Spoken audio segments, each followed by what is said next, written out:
Bonjour et merci de prendre quelques minutes pour regarder les explications de la valse des pirates. La valse des pirates. Qu'est-ce que la valse des pirates?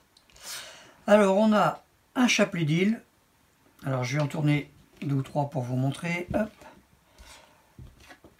Ah bah décidément, il n'y a pas que du 4, hein, faut pas croire. Voilà. Ça va de 2 à 6, donc ce sont des trésors à récupérer. Donc au départ du jeu, toutes les îles sont cachées. En parallèle de ça, on va chacun recevoir un rôle. Alors j'ai suffisamment de cartes de rôle pour que, quel que soit le nombre de joueurs, ça tourne en boucle. On voit que rouge a comme ennemi héréditaire noir, noir ennemi héréditaire bleu, bleu ennemi héréditaire jaune, jaune rouge, etc. Voilà, pour que ce soit équilibré. Donc il y a d'autres cartes qui permettent, en fonction du nombre de joueurs, c'est noté sur les marmites, les petits chiffres, le nombre de joueurs. Donc quel que soit le nombre de joueurs, les 6 couleurs sont forcément représentées. Là il y a 4 joueurs, rouge, noir, bleu et jaune, mais marron et vert vont y être quand même, ça représente des personnages non joueurs. En parallèle de ça, on a des cartes qui représentent les pirates de chaque couleur, avec des petits pouvoirs. Donc on a une carte en main au départ, une carte de sa couleur, qui a été distribuée un petit peu au hasard. Et puis à son tour de jeu, on pioche une carte, et le but c'est de poser une des 2 cartes devant une des îles au choix. Donc par exemple, je mets là, je retourne l'île, et voilà. Donc tant qu'on met devant une île où il n'y a personne, on retourne l'île. Une fois que l'île a déjà été retournée, qu'il y a déjà des personnages devant, à son tour de jeu, si on pose là où il y a déjà du monde, on va pouvoir appliquer le pouvoir du personnage que l'on pose. Comme là, ce pirate-là me dit que je vais décaler le pirate en tête de file, là où je me suis posé, je vais le décaler de 6 îles, soit à gauche, soit à droite. Donc 1, 2, 3, 4, 5 et 6. Évidemment, cette île n'a pas été retournée. Boum, je mets là. Donc petit à petit, comme ça, bien du coup, ça va se remplir. Il va y avoir de plus en plus de monde devant les îles. Et à partir du moment où devant une île, il y a autant ou plus de personnages que le nombre indiqué sur l'île, eh bien, le trésor va être gagné. Là, j'ai 3 personnages, le chiffre est 3, donc on va regarder qui est le majoritaire. Alors le majoritaire en couleur c'est bleu, donc bleu gagne l'île, et les 3 cartes sont défaussées. S'il n'y avait pas de couleur majoritaire, par exemple comme ça, eh bien on regarde celui qui est le plus près de l'île, et c'est le plus près qui gagne la carte, qui gagne le trésor. Donc ce sera encore bleu en l'état, et les cartes sont défaussées. Donc il va y avoir de moins en moins d'îles, et c'est celui qui va avoir le plus de points à la fin qui va gagner. Mais, il y a une petite subtilité. Puisqu'on a vu qu'il y avait un ennemi héréditaire, on va s'en servir. Et on peut voir qu'il y a aussi un cannibale.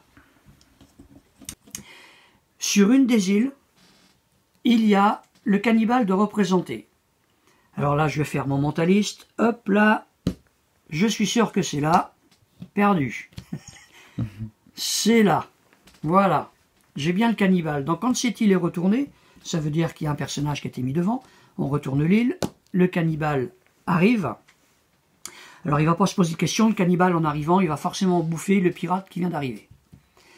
Et ça va aller au joueur qui a la couleur correspondante. Le rouge a le noir en ennemi héréditaire. Le cannibale vient de bouffer le noir. Donc c'est bien rouge qui gagne cette carte-là. Ce pirate va rapporter 2 points à la fin de la partie. À partir de maintenant, on a, par rapport au cannibale, 2 possibilités. Soit je pose un pirate devant pour déplacer mon cannibale, mais si je déplace le cannibale, il faut que là où il arrive où il y a mon ennemi héréditaire. Par exemple, on va faire ça comme ça. Hop, je vais tricher un petit peu pour l'exemple. Voilà. On va dire que je suis bleu. Je suis le personnage bleu. Mon ennemi héréditaire est jaune. Je me pose ici. je déplace le cannibale de 2, soit dans ce sens-là, soit dans ce sens-là. Donc j'ai pas le choix, puisque la logique veut que là où il va arriver, il va manger. Donc je le déplace de 2. Il arrive bien juste devant un pirate jaune. C'est bien mon ennemi héréditaire. Je l'ai gagné. Voilà, je ne peux déplacer le cannibale que si c'est dans cette situation-là. Si en arrivant, il mange mon ennemi héréditaire. S'il arrivait sur une autre couleur, je ne pourrais pas le déplacer. Alors ça peut se passer autrement aussi. Parce que si on regarde les pouvoirs des pirates, donc on a déplacement d'un côté, de l'autre, de différents chiffres. On a aussi des flèches intérieures. Alors là, on va dire que je suis jaune. Je suis le pirate jaune. Je pose ce pirate ici. Et ce pirate, il me dit qu'il attire un autre pirate qui est à 2 cases de lui. Donc quand on attire, quand on déplace un pirate, c'est forcément toujours le premier de la colonne. Donc je prends ce pirate-là. 1, 2, je l'amène là. Donc j'ai activé le pouvoir. À la fin de l'activation du pouvoir, en étant jaune, je suis bien en situation de manger le rouge, mon ennemi héréditaire. Donc j'ai le droit de faire ça. Bon. Et j'ai gagné mon pirate. Voilà. Si ça avait été une autre couleur, si ça avait été par exemple... je suis... Non, il n'aurait pas fallu que je pose ça là. Alors on va faire autrement. Si j'étais bleu, par exemple, voilà, je suis bleu. Bleu, il dit, enfin le pirate que je viens de poser, même si je suis bleu, il dit que j'en amène un à 2 cases, donc j'amène le vert. Mais après avoir activé mon pouvoir, le cannibale n'est pas dans la possibilité de manger un pirate jaune. Donc ça ne peut pas marcher. Donc petit à petit comme ça va se remplir, on va gagner les îles, on va perdre nos personnages. Et la partie se termine quand on a épuisé le paquet. Et à ce moment-là, on va compter les points de chacun. Pour toutes les îles qui n'auront pas été gagnées, par exemple là 4, imaginons que la fin de la partie, j'ai que 2 personnages devant, ben c'est pas grave, c'est la fin de la partie, c'est la fin de la partie. Je vais quand même regarder qui remporte l'île, même s'il n'y a pas le nombre requis. Là c'est bleu qui est le plus près, c'est lui qui gagne.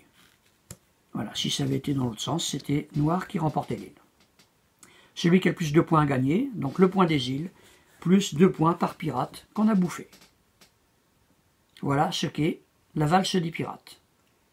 Et vous comprenez aussi pourquoi ça s'appelle comme ça, puisqu'on n'arrête pas de déplacer des pirates.